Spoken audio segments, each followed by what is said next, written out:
তাহলে তো আমরা যখনই আমরা ঘরের থেকে বের হবো তারা গুলি করবে। কাজেই এখন প্রশ্নই আছে, তাহলে কি আমরা বসে থাকবো? আমাদের হাতে ওই যে বঙ্গবন্ধু বলছিলেন যাতে যা কিছু দা বঠি যা আছে তাই নিয়ে বের হয়ে যাবে আমাদের মানুষ। তার মানে আপনি বলছেন যে দেশকে মুক্ত করার জন্য আওয়ামী লীগ আরেকটা মুক্তি সংগ্রাম করতে এখন এগিয়েছিলেন, আমরাও ঠিক সেই রকম ভাবে আমরা শেষ মুহূর্ত পর্যন্ত আমরা অপেক্ষা করছি। আমরা তারপরে আমরা বসে থাকবো না। ওই বঙ্গবন্ধু আমাদের শিখিয়েছে, রক্ত যখন দিয়েছি আরো দিব, এই দেশকে মুক্ত করে সারবো ইনশাআল্লাহ। হয়ে তাকে তার ক্ষমতা দেওয়া হলো না, তারপরে তো তার বাধ্যতে স্বাধীনতার ডাক দিয়েছে। আমাদের দেশের যা শুরু হচ্ছে, কাজেই আমাদেরকেও সেই দিকেই ঠেলে নিয়ে যাচ্ছে। আমার কাছে সেটাই মনে হয়। আপনার প্রশ্ন ঠিক সেই রকমই আপনি ইঙ্গিত দিচ্ছেন। আমার প্রশ্ন আমি আর একটু স্পষ্ট করে বলি, বঙ্গবন্ধু বলেছিলেন শেষ ডাক, যার হাতে যা আছে তাই নিয়ে নেমে পড়তে হবে। মানে একজনও পাক সেনা বাংলাদেশের মাটিতে থাকা পর্যন্ত তাদেরকে তাড়াতে হবে। তাহলে তো সেটাই আমি বলছি, সেই সময়টা মানে তারা যদি মনে করে যে আওয়ামী লীগ কিছুই নেই, আওয়ামী লীগ দেশ স্বাধীন করেছে, মানে ভাষার জন্য প্রাণ দিয়েছে, প্রত্যেকটা আন্দোলনের জন্য আওয়ামী লীগ নেতৃত্ব দিয়েছে, বাংলাদেশে অত্যাচারের বিরুদ্ধে আওয়ামী লীগ নেতৃত্ব দিয়েছে, এবং একটা মানে সুন্দর বাংলাদেশ তৈরি করার জন্য নেতৃত্ব দিয়েছে। কাজেই আওয়ামী লীগ বসে থাকবে এই কথা যদি চিন্তা করে কেউ, তাহলে তারা বোকার স্বর্গে বসবাস করেন। আওয়ামী লীগ অবশ্যই এখন যে টমাটাইজ হয়ে গিয়েছে, আমাদের সিম্পল কর্মী তার বিরুদ্ধে মামলা, আমাদের ক্যাপাসিটি ছিল 80,000 এই যে প্রিজনে বন্দি ধরার, এখন আছে 1,26,000।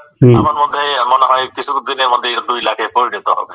কাজেই এই যে ধরছে, কোনো জামিন দিচ্ছে না, মানে কোর্টে গেলে আমাদের উকিল সাহেবদেরকে বেজ্জতি করে কোর্টের থেকে পাঠিয়ে দিচ্ছে। যারা মুক্তি পাচ্ছে জেলখানার গেটে তাদের ধরে পিটানো হচ্ছে। এই যে এইটা তো আর বেশি দিন চলতে পারে না। ধৈর্যের একটা সীমা আছে, সেই সীমাটা কাটা মনে হয় এরা অতিক্রম। যারা মুক্তি পাচ্ছে জেলখানার গেটে তাদের ধরে পিটানো হচ্ছে। এই যে এইটা তো আর বেশি দিন চলতে পারে না। ধৈর্যের একটা সীমা আছে, সেই সীমাটা কাটা মনে হয় এরা অতিক্রম করছে। কাজেই আপনি যেগুলি বলছেন, আমরা বঙ্গবন্ধুর সৈনিক, বঙ্গবন্ধু দেশকে স্বাধীন করে গেছে, এদেশের মানুষ এখনো ভুলে নাই। কাজেই আমি মনে করি এদেশের মানুষ ঘুরে দাঁড়াবে। আর মানে আপনি যা বলছেন পরিস্থিতি যে জায়গায় গেছে এবং আপনি যা কমিটমেন্টের কথা বলছেন, তাতে তো আরেকটা মানে অস্ত্র হাতে গেরিলা যুদ্ধের দিকে এগোচ্ছে। এখন তাদের হাতে যে সমস্ত অস্ত্র রয়েছে, এগুলি যদি আমাদের এই নিরাপত্তা বাহিনী বলুন, আমাদের সামরিক বাহিনী বলুন, এরা যদি কালেকশন না করে, তাহলে তো আমরা যখনই আমরা ঘরের থেকে বের হবো তারা গুলি করবে। কাজেই এখন প্রশ্নই আছে, তাহলে কি আমরা বসে থাকবো? আমাদের হাতে ওই যে বঙ্গবন্ধু বলছিলেন যাতে যা কিছু দা বঠি যা আছে তাই নিয়ে বের হয়ে যাবে আমাদের মানুষ। তাহলে কি আমরা বসে থাকবো? আমাদের হাতে ওই যে বঙ্গবন্ধু বলছিলেন যাতে যা কিছু দা বঠি যা আছে তাই নিয়ে বের হয়ে যাবে আমাদের মানুষ। তার মানে আপনি বলছেন যে দেশকে মুক্ত করার জন্য আওয়ামী লীগ আরেকটা মুক্তি সংগ্রাম করতে এখনো বলি নাই, আমরা এখনো ধৈর্য ধরে আছি। আমরা শেষ মুহূর্তে বঙ্গবন্ধু যেমন ধাপের পর ধাপ আন্দোলনকে এগিয়ে নিয়ে গিয়েছিলেন, আমরাও ঠিক সেই রকম ভাবে আমরা শেষ মুহূর্ত পর্যন্ত আমরা অপেক্ষা করছি। আমরা তারপরে আমরা বসে থাকবো না। ওই বঙ্গবন্ধু আমাদের শিখিয়েছে, রক্ত যখন দিয়েছি আরো দিব, এই দেশকে মুক্ত করে সারবো ইনশাআল্লাহ। 7ই মার্চের ভাষণ, জি আপনাদের সেটাই এখন পাথেও আপনি বলছেন। আপনি একটা কথা বলছিলেন যে আপনাদের আইনজীবীদের দাঁড়াতে দেওয়া হচ্ছে না, আপনারা কি এই বিচার ব্যবস্থাকে গ্রহণ করছেন না বর্জন করছেন? আমি যেখানেই যাচ্ছি সেখানেই আপনাদের মতন সাংবাদিকদের। আসাদুজ্জামান খান কামাল, আমি গতকালকেই বলছিলাম যে আওয়ামী লীগ কিভাবে ফিরে আসবে। তিনি আজকে আপনার ইন্ডিয়ার ভারতের একটি গণমাধ্যমের সাক্ষাৎকারে তিনি বলছে যে যদি প্রয়োজন হয় ছাত্রলীগ, আওয়ামী লীগ, যুবলীগ সবাই একত্র হয়ে কাঁধে কাঁধ মিলিয়ে তারা পুনরায় সেই 71-এর হাতিয়ার গর্জে উঠুক আরেকবার, কিংবা বঙ্গবন্ধুর 7ই মার্চের সেই ভাষণ তারা মনের ভিতরে লালন পালন নিয়েই বা সেই চেতনাকেই আপনার কেন্দ্র করে তারা পুনরায় যদি প্রয়োজন হয় অস্ত্র হাতে নিয়ে ঢাকার রাজপথে নয়, পুরো বাংলাদেশেই তারা সেই 71-এর হাতিয়ার নেমে আপনার চলে আসবে।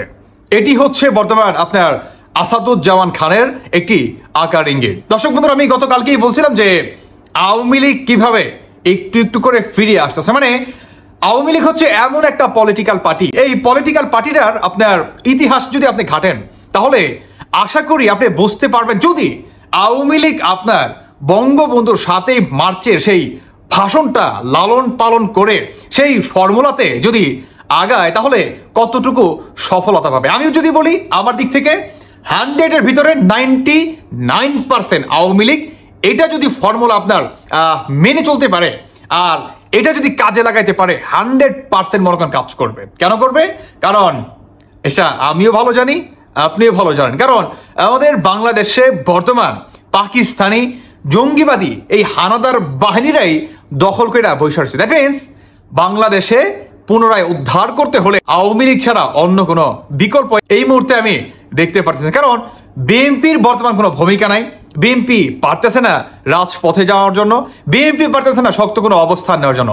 এখন আসুন, ছাত্রলীগ যুবলীগ যদি আওয়ামী লীগ তারা হাতিয়ার নেমে বা হাতিয়ার নিয়ে চলে আসে তাহলে বাংলাদেশের সাধারণ জনগণ কি থাকবে? পুলিশ বাহিনী থাকবে, সেনাবাহিনী থাকবে? যদি বলেন সেনাবাহিনী থাকবে, বাংলাদেশ সাধারণ জনগণ থাকবে। দ্যাট মিনস শুধু একটা মার্কা, সে মার্কা কি? নৌকা মার্কা। এই নৌকা মার্কার জন্য থাকবে।